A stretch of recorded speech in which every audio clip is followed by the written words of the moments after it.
Hello friends, स्वागत है आपका मेरे यूट्यूब चैनल मार्केट ज्ञान में। इस वीडियो में हम बात करने वाले हैं यस बैंक के बारे में। यस बैंक यहाँ पर क्वार्टर 4 के शानदार रिजल्ट के बावजूद भी वो रफ्तार नहीं पकड़ पाया जो कि यहाँ पर उम्मीदें लगाई जा रही थी। और आप लोग बोलोगे तो ऐसा इसमें तो कुछ नया बात है नहीं, ये तो हमेशा से ही होते हुए आया है। लेकिन इस बार ऐसा हुआ नहीं था। इस बार क्या हुआ था कि इस बार जब रिज़ल्ट आए तो जब दूसरा ट्रेडिंग सेशन हुआ, मतलब नेक्स्ट ट्रेडिंग सेशन हुआ, उस टाइम पर यस बैंक में एक अच्छी रैली बनी। दूसरे दिन थोड़ी सी रैली बनी और तीसरे दिन उस प्राइस पॉइंट पर सस्टेन तो करा। लेकिन अगर आप यहाँ पर देखोगे तो जब फ्राइडे को मार्केट क्लोज हुआ उस टाइम पर ओवरऑल मार्केट में काफ़ी बड़ी गिरावट थी, काफ़ी बड़ा डाउनफॉल आपको देखने को मिल रहा था। तो उस वजह से अगर आप बाकी के स्टॉक्स में भी देखते हो या यस बैंक में भी देखते हो तो काफ़ी बड़ी गिरावट आ गई थी। लगभग 3.5% की गिरावट आपको यहाँ पर फ्राइडे के दिन यस बैंक में देखने को मिली। यस बैंक का शेयर 17.77 रुपये पर क्लोजिंग देते हुए नज़र आया, जबकि 18.54 रुपये का आपको यहाँ पर इसमें हाई देखने को मिला था। तो कुछ इस टाइप का सिनेरियो जो है वो यस बैंक का बनते हुए नज़र आया लास्ट ट्रेडिंग डे पर। और वहीं पिछला हफ्ता भी इसके लिए कोई बहुत खास नहीं गया, इसमें आपको गिरावट ही देखने को मिली और लगभग यहाँ पर 6% की गिरावट आपको इस स्टॉक में देखने को मिल गई। पिछले एक महीने में 3% की रिकवरी है, लेकिन 6 महीने YTD और एक साल में आपको चीज़ें जो है वो ख़राब होते हुए इस स्टॉक में नज़र आई हैं। आइए चलिए मैं आपको यहाँ पर एक रिपोर्ट पर लेकर चलता हूँ जो कि काफ़ी ज़्यादा इंटरेस्टिंग सी रिपोर्ट है। इस रिपोर्ट से पहले मैं आपको एक कंपैरिजन दिखाता हूँ सो डैट आपको एक आइडिया लग जाएगा कि आखिर यस बैंक अपने आप को कहाँ प्लेस कर रहा है। अगर हम इंडस्ट्री की टॉप बैंक्स की लिस्ट में देखते हैं तो देखो यहाँ पर एक सबसे बड़ा अचीवमेंट जो है वो यस बैंक के लिए जो निकल कर आता है वो ये है कि यस बैंक का अगर हम यहाँ पर ओवरऑल चीज़ें देखते हैं, जैसे कि ICICI आपको सबसे ऊपर नज़र आ रहा है यहाँ पर इस टाइम पे, जिसमें PB रेशियो नज़र आ रहा है, PE रेशियो नज़र आ रहा है, अर्निंग पर शेयर नज़र आ रहा है। इस पूरी लिस्ट में अगर आप देखोगे तो सबसे ज़्यादा अर्निंग पर शेयर किस में नज़र आ रहा है, वो आ रहा है इंडसइंड में। और इंडसइंड में आपको पता ही है कि दिक्कतें चालू हो चुकी हैं, तो ये भी आपको ऑप्शन ख़राब होते हुए नज़र आएगा। दूसरे नंबर पर आपको कौन सा ऑप्शन नज़र आ रहा है, वो है यहाँ पर कोटक महिंद्रा और एक्सिस बैंक। तो ये अगर एक्सिस का रिज़ल्ट देखें तो उतना अच्छा निकल कर नहीं आया, और बाकी अगर हम IDBI देखते हैं तो उतना कोई इस पर गौर करता नहीं है। तो यस बैंक अगर हम यहाँ पर देखते हैं तो ये कहानी यस बैंक की नज़र आ रही है, जिसमें PB रेशियो 1.17 है, PE रेशियो 23.16 है, जो कि पहले के कंपैरिजन में काफ़ी हद तक कम हुआ है।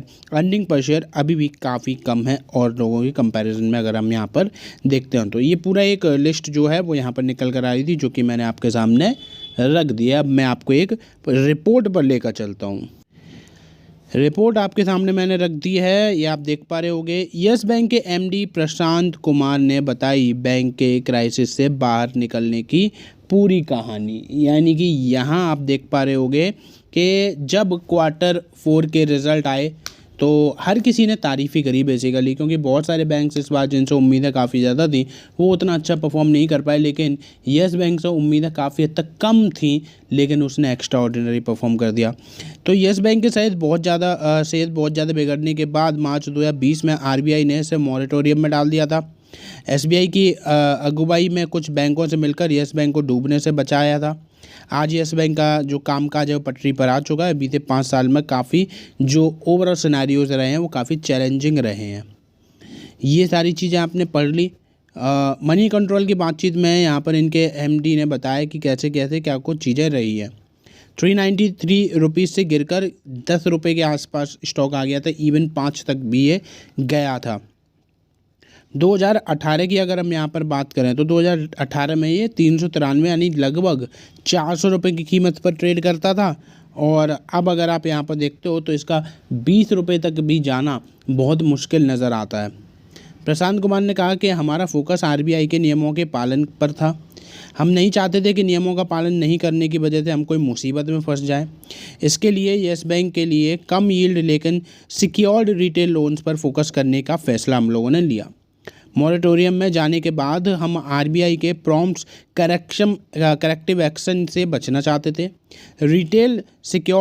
रिटेल लोन्स पर हमारा फोकस रहा और इसकी वजह से हमारी जो कॉरपोरेट बुक है वो 95,000 करोड़ से कम होकर 53,000 करोड़ पर पहुंच गई।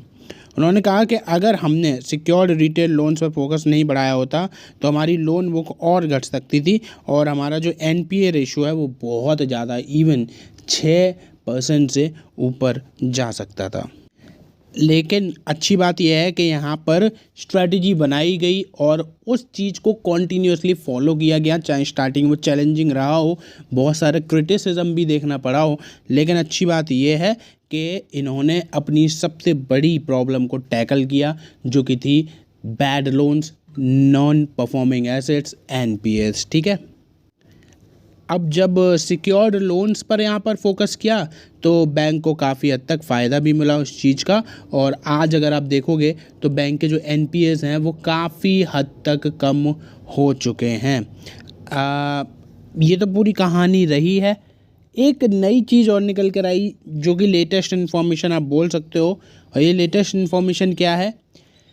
Yes bank receives rectification order 2209 यानी कि 2200 करोड़ की टैक्स डिमांड जो है वो डिलीटेड। यहाँ पे पढ़ते हैं एग्जैक्टली हुआ क्या है। Yes Bank announced that it has received a rectification order from the Jurisdictional Assessing Officer affecting deleting an income tax demand order. The demand was released to the assessment order. The JAO issued an order removing the tax demand order after the bank initiated appeal and rectification proceeding. Confirming matter is now resolved. यहाँ पर yes bank की तरफ से बोला है कि उनको एक रेक्टिफिकेशन ऑर्डर मिला है, लगभग 2200 करोड़ रुपए का जो टैक्स डिमांड नोटिस है वो डिलीट कर दिया गया है।